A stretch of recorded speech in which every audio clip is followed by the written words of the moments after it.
Olá, pessoal! Meu nome é Rodrigo Azevedo e hoje vou falar sobre essa série da Netflix que todo mundo está comentando. Vários pacientes, amigos e colegas de trabalho me pediram para assistir a série e fazer um vídeo sobre minhas impressões. Bom, eu fiz isso com a minha esposa e acabamos maratonando a série em um final de semana. E, para mim, foi um verdadeiro soco no estômago. Inclusive, o episódio 4 é muito forte e acredito que vai ativar muitos gatilhos em vítimas de abuso. Acho que a Netflix deve rever a edição, da mesma maneira que ocorreu na primeira temporada das 13 Razões do Porquê de 2017. É importante falar sobre isso logo no início do vídeo. É um alerta para aquelas pessoas que ainda não assistiram a série e assim possam pensar se vão ou não assistir este episódio específico. Estamos falando de uma plataforma de fácil acesso e nem todos podem ter o devido suporte caso ocorra alguma questão psicológica mais séria após assistirem ao episódio que eu mencionei. Outra questão: vou dar spoilers sobre a série, tá bom? Isso vai ocorrer de maneira pontual, mas não quero limitar meus comentários pensando também nesse problema. Tudo bem? A série será usada como um pano de fundo. A grande ideia do vídeo é jogar luz sobre o fenômeno do stalking do ponto de vista psicopatológico.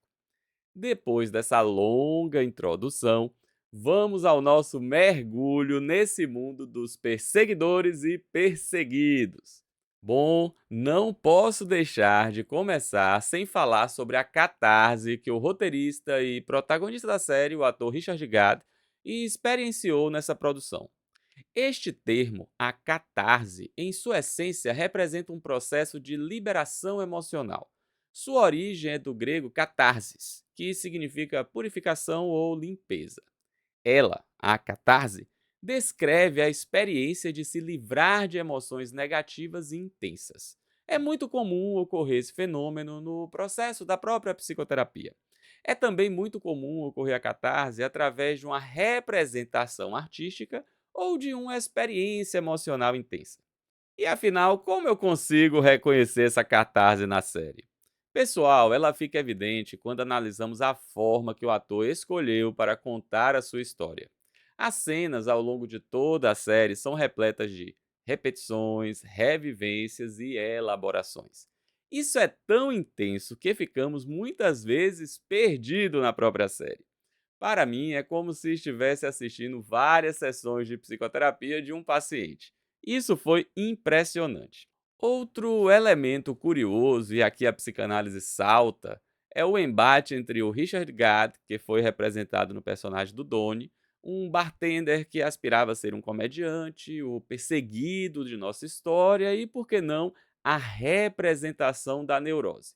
Isso de um lado da história, né? E do outro, a Marta, a advogada, né, no papel, mas não na vida, a perseguidora e a possível representação da estrutura psicótica. Aqui cabe falar um pouco sobre essas duas estruturas que são tão importantes para a própria visão psicanalítica do mundo e que foram tão bem representadas na série. O neurótico possui uma dificuldade em lidar com a libido. A neurose seria uma forma típica de evitar ou resolver determinado conflito. O Freud, inclusive, fala que foi preciso sublimar alguns de nossos desejos para poder viver em sociedade. Assim, todos somos neuróticos quando ainda possuímos essa ponte com a realidade. Seria um preço a pagar no mundo em que vivemos. Você aí que está me assistindo, faz exatamente aquilo que deseja? Eu acho que não. Ah, uma curiosidade. Nós não podemos simplesmente eliminar o nosso desejo. Eles precisam ir para algum lugar.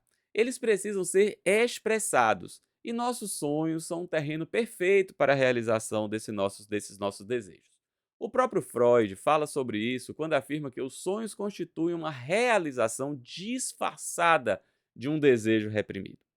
Como falei, pessoal, a série Bebê Rena possui um nível de complexidade muito maior do que imaginamos no início. A perseguição é apenas a superfície dessa história e nos guia por nossas emoções que são despertadas na série. É a dica para prestar atenção em um conteúdo mais profundo e ainda latente ou que não está claramente representado na tela. É aqui que falar da figura da Marta vai se tornar fundamental. Ela nos fornece uma espécie de contraponto ao Doni, mas também pode ser vista como seu complemento. Quando olhamos para Marta, né, o contraponto, temos a representação da estrutura psicótica, e essa traz em diversos momentos a quebra da ponte com a realidade. É curioso que na prática observamos isso. O neurótico reconhece que não está bem e que precisa de ajuda. Já o psicótico, na maioria das vezes, acredita que adoecido está o mundo e não ele. Isso é muito interessante. É como se o psicótico não precisasse pagar o preço e sublimar sua libido. Ele vai apenas dar vazão ao seu desejo. Na série fica claro o quanto a neurose do ator é preenchida pela psicose da Marta. Isso é possível de observar nas ambivalências do Richard diante das ações da Marta. Ela faz aquilo que ele gostaria que o mundo fizesse com ele. O ator experimenta um grande prazer na idealização que a Marta faz dele. Isso é tão intenso que na cena final temos uma sugestão em que ele se transforma na própria Marta. É como se fosse uma forma de trazer mais uma vez a Marta para a sua vida, né? Pois naquele momento da série ela já tinha sido presa e estava com restrição legal de se aproximar ou manter contato com o Donnie. Bom, pessoal, esse foi um mergulho na psicodinâmica, mas precisamos apontar os perigos no mundo real sobre este comportamento de stalking ou perseguição. A própria série mostra isso. Uma das mais fortes cenas sobre este tema é a reação da Marta em um bar quando encontra o Richard com a sua namorada. Praticamente não observamos uma escalada da violência. Somos surpreendidos com o início de uma animosidade entre as duas personagens que escala em questão de minutos para uma agressão física extrema da Marta contra a Vanessa, a namorada do protagonista. Agora, né, olhando os números desse fenômeno, né, os profissionais de saúde que cuidam da atenção à saúde mental são as maiores vítimas. Será que você aí que está me assistindo e é um colega de trabalho já sofreu algo parecido? Caso seja e se sinta confortável, escreva nos comentários e vamos iniciar um diálogo. Eu vou dar agora algumas características, né, e mostrar para vocês que não necessariamente é preciso ter uma Marta atrás de você para viver esse fenômeno, né, de ser perseguido ou stalkeado, como se fala, né? É importante eu fazer isso, pois é preciso reconhecer o fenômeno para só então podermos tomar alguma atitude. Vamos lá então? Um estudo alemão fala que a prevalência ao longo da vida em ser vítima dessa situação pode variar de 8 até 25% das pessoas. Um outro estudo, este de uma população inteira de uma determinada região da Alemanha, demonstrou que 11% dessa população referiu já ter sofrido algum tipo de perseguição ou stalking. Mas afinal, de onde vem esse nome? Es Esta terminologia começou a ser usada no final dos anos 80 por conta da perseguição insistente às celebridades pelos seus fãs. Talvez o evento mais marcante desse momento histórico tenha sido a morte da princesa Diana em Paris, na França, no ano de 1997. Naquela oportunidade, ela tentava fugir das lentes dos paparazzis. O ato de stalkear ou perseguir é um fenômeno generalizado, mas as mulheres são muito mais perseguidas do que os homens, né? Os estudos falam entre 2 a 3 vezes mais. Um outro dado que mostra sobre a importância em reconhecer este fenômeno e denunciar é que, em 70% das vezes, pessoas que matam um parceiro íntimo já tenham chamado a atenção por perseguirem suas futuras vítimas. Vocês entenderam? Já tinha indício lá atrás antes de ocorrer o homicídio. Esse risco é particularmente aumentado se estamos falando em pessoas que foram rejeitadas. Vocês lembram, por exemplo, do caso Eloá, que ocorreu em outubro de 2008 após uma ridícula e criminosa cobertura da imprensa que resultou na morte da jovem Eloá, de 15 anos, por seu ex-namorado? O criminoso, após o fim do relacionamento, invadiu o apartamento da ex-namorada, onde a jovem estudava na companhia de mais 3 amigos. Essa é uma história triste e não pode ser esquecida. Agora vamos falar das consequências para as vítimas, e essas são as mais diversas. São elevadas, as prevalências de transtornos depressivos e de transtornos de estresse pós-trauma nas pessoas que sofrem as perseguições. Um estudo longitudinal americano acompanhou as vítimas ao longo dos anos e demonstrou que a chance de desenvolver um transtorno mental nessa população pode ser até 4 vezes maior do que a população em geral. É preciso também, pessoal, ficar atento para fatores de risco importante quando falamos nos perseguidores. Estes podem ser planos de autoextermínio concreto, do perseguidor, fantasias de morte concretas, pensamentos do tipo último recurso. Eu vou dar um exemplo. Caso eu não possa ter você, ninguém mais vai poder ter. Temos ainda outras características, muito importantes para falar dessa escalada da violência. São elas, olha lá.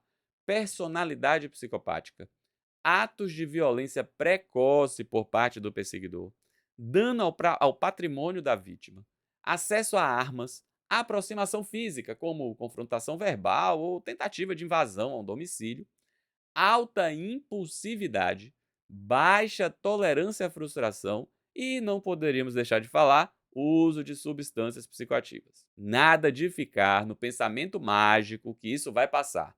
Estamos falando, pessoal, de sinais importantes e ações precisam ser tomadas. Eu sei que muitos de vocês se assustaram, pois já viveram coisas do tipo e não consideraram que estivessem sendo vítimas de um stalker. É essa a importância em dar nome aos bois. Só assim podemos tomar algumas atitudes e neste momento vou passar para vocês algumas regrinhas de anti-perseguição. Fiquem atentos, vão pausando o vídeo e anotem, tá? Isso é muito importante. Vamos lá. Primeira regra: fale apenas uma vez sobre o não desejo de contato. Essa fala tem de ser clara. Fale que nenhum contato é desejado. Lembrem-se da série. O ator, em vários momentos, não deixou claro para Marta a sua intenção, e isso pode ter contribuído para a amplificação da perseguição. Segunda regra: ignore completamente daí em diante qualquer forma de contato. Não responda absolutamente nada. Terceira regra, hein, pessoal? Torne público o que está acontecendo. Fale com vizinhos, colegas e amigos. Na série, ele até faz isso, mas depois de muito tempo. É marcante ele ter demorado 6 meses para ir na polícia.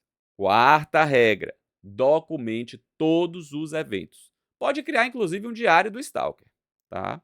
Agora vamos para a quinta regra: não delete mensagens de textos, e-mails, contatos no Instagram ou outras formas de interação. Elas vão servir como evidências no momento em que você for acionar a autoridade policial. Mais uma vez, a série fala sobre isso.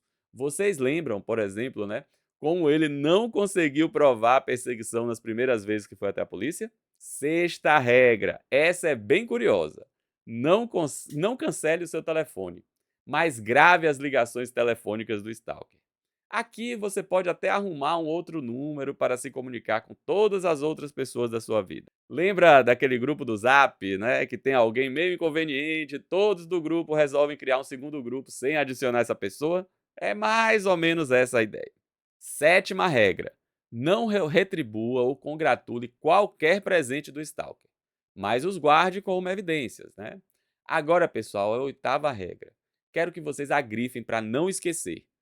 Fale com a polícia o quanto antes, mesmo se forem estágios iniciais, e, por favor, procure aconselhamento profissional de um advogado ou da própria defensoria pública. É fundamental você saber o que fazer. Bom, falamos bastante sobre as questões da psicodinâmica, da psicopatologia e até de algumas regrinhas de conduta. Para deixar ainda mais segura as possíveis vítimas que podem estar assistindo esse vídeo, vou falar rapidamente sobre o que a legislação brasileira fala sobre o tema. Tudo bem? Vamos então para essa última etapa do nosso vídeo. Quando a vítima é uma mulher e o agressor é alguém que ela teve um relacionamento afetivo, ou relacionamento íntimo, é possível aplicar as medidas da Lei Maria da Penha. Indo, né, por exemplo, em uma delegacia especializada, você vai fazer a denúncia e a medida protetiva é deferida de forma relativamente rápida pelo Poder Judiciário. Agora, se o agressor for uma pessoa desconhecida, como foi o caso, por exemplo, da Ana Hickman em 2016, onde um homem completamente obcecado pela apresentadora a manteve na mira de um revólver em um quarto de hotel. Ou ainda, né, se o agredido for um homem, como fica? Bem, desde 2021 temos no Brasil a Lei 14.132, é também conhecida como a Lei do Stalking. É considerado agora como crime de perseguição a perturbação à liberdade ou privacidade da vítima. Perseguir alguém reiteradamente por qualquer meio, ameaçando-lhe a integridade física ou psicológica, né, restringindo-lhe a capacidade de locomoção ou de qualquer outra forma, invadindo ou perturbando sua esfera de liberdade ou privacidade, pode resultar em pena de reclusão de 6 meses até 2 anos e ainda vai ocorrer multa. Essa pena, né, ela pode ser inclusive aumentada se o crime for praticado contra criança, adolescente, idoso ou mulheres. Agora é preciso ficar atento a alguns detalhes. Esse crime é de ação condicionada. A representação, logo, né, essa representação, é preciso que a vítima, o seu procurador, denuncie o ato infracional. Outro ponto importante: o prazo para a denúncia é de 6 meses a contar de quando se descobriu o autor do crime. Pessoal, acho que agora estamos chegando ao final do vídeo. Eu aproveitei toda essa curiosidade que a série da Netflix vem suscitando para fazer um alerta, né, sobre este fenômeno do stalking ou perseguição. Caso você seja uma vítima, não deixe de observar as regras que falei em outro momento desse vídeo. Pessoal, outras pessoas aí, a própria vítima, se estiver me assistindo, divulgue esse vídeo o máximo que puderem. Não podemos deixar essas pessoas se sentirem tão isoladas nesses momentos tão difíceis. Espero que tenham gostado, né? E não deixem de se inscrever no canal, compartilhar com seus amigos, dar o like e comentar algumas de suas experiências ou dúvidas. Será um prazer responder a todos vocês. Um forte abraço para todos e até o nosso próximo Papo Psi. Tchau, pessoal. Um forte abraço, viu? Tchau, tchau para vocês.